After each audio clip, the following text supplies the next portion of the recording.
अभी मैं आपको पैवंदकारी का एक नया तरीका बतलाने वाला हूँ, जिसको मैंने वाई ग्राफ्ट का नाम दिया है।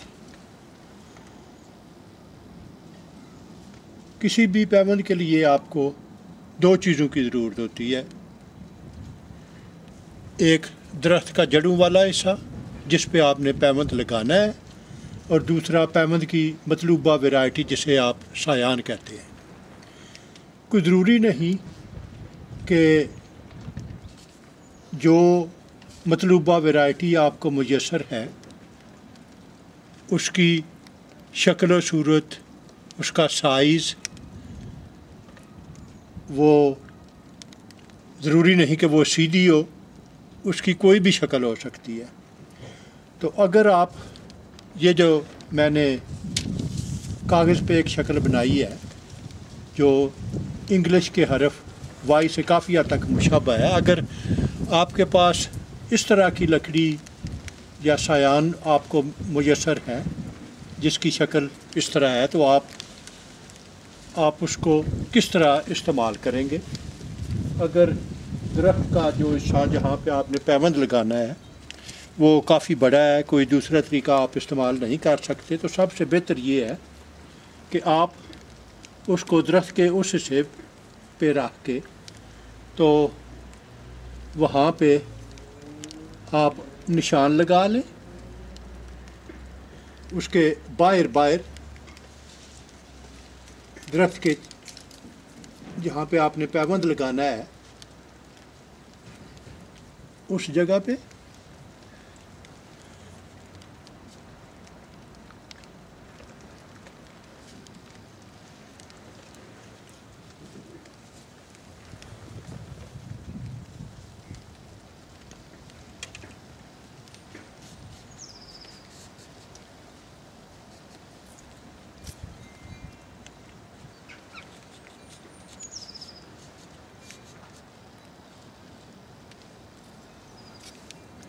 और अभी इसको दरमियान में काट के दो हिस्सों में तकसीम कर दें।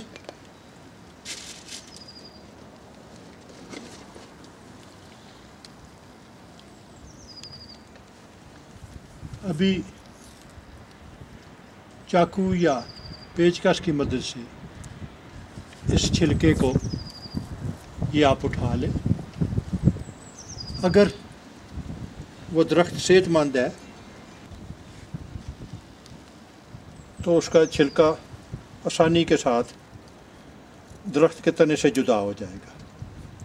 अभी सायान की लकड़ी को लेके उस पे आप कट लगाएं।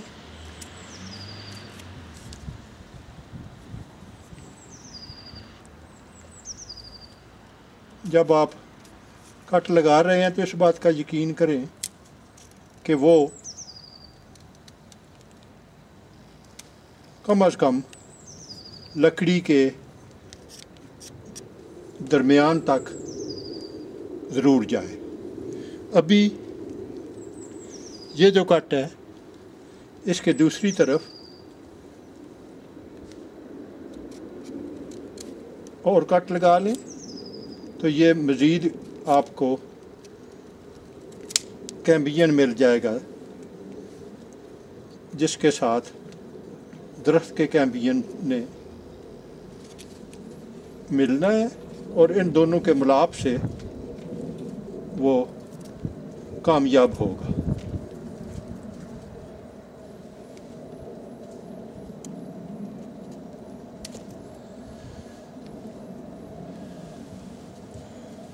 अभी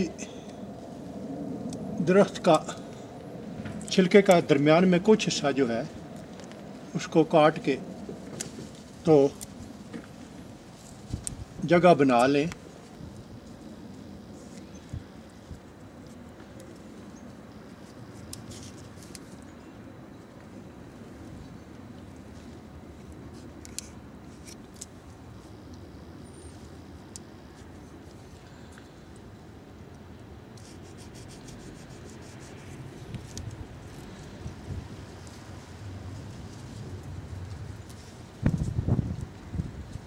یہ ابھی اس کو میں نے یہاں پہ فٹ کر دیا ہے. تو ابھی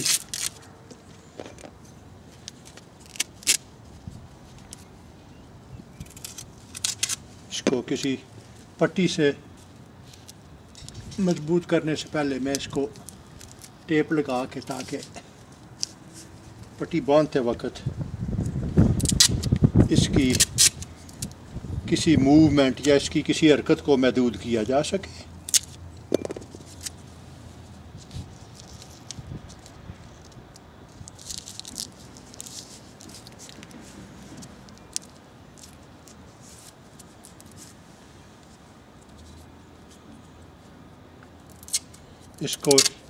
اس کے اطراف کو بھی میں اس ٹیپ کی مدد سے سیل کروں گا تاکہ وہ گرم موم اس کے اندر نہ جائے. یہ چیز ذہن میں رکھیں کہ اگر کوئی بھی چیز آپ کے سایان یعنی مطلوبہ ورائٹی کی لکڑی جہاں پہ آپ نے اسے کاٹا ہے اس کے اور درخت کے اس حصے کے درمیان کوئی بھی چیز اگر حائل ہو، چاہے وہ کاغذ ہو، موم ہو، یا سیل کرتے وقت جس محلول کا آپ استعمال کر رہے ہیں، اگر وہ اندر چلا جائے تو وہ اس کی ناکامی کا باعث بن جاتا ہے.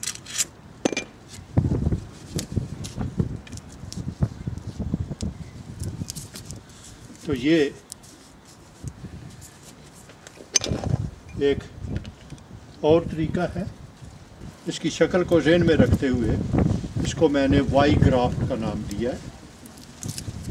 اس طریقے سے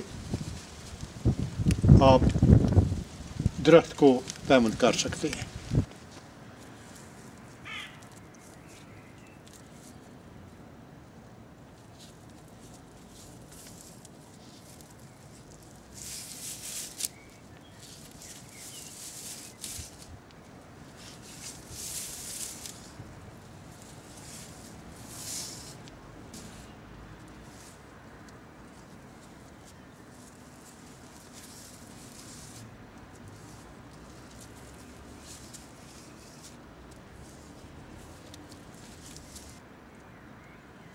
چونکہ درخت کی موٹائی کافی زیادہ ہے، اس لیے میں نے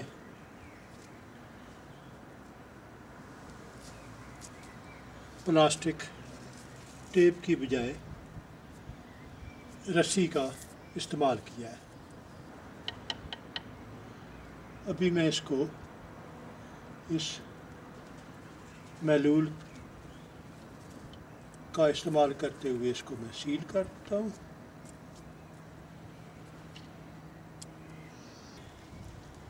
اس کو ہر طرف سے مکمل طور پہ کسی بھی جگہ کوئی خلا نہ رہنے دیا جائے. تو یہ وائی گرافٹ مکمل ہو گیا.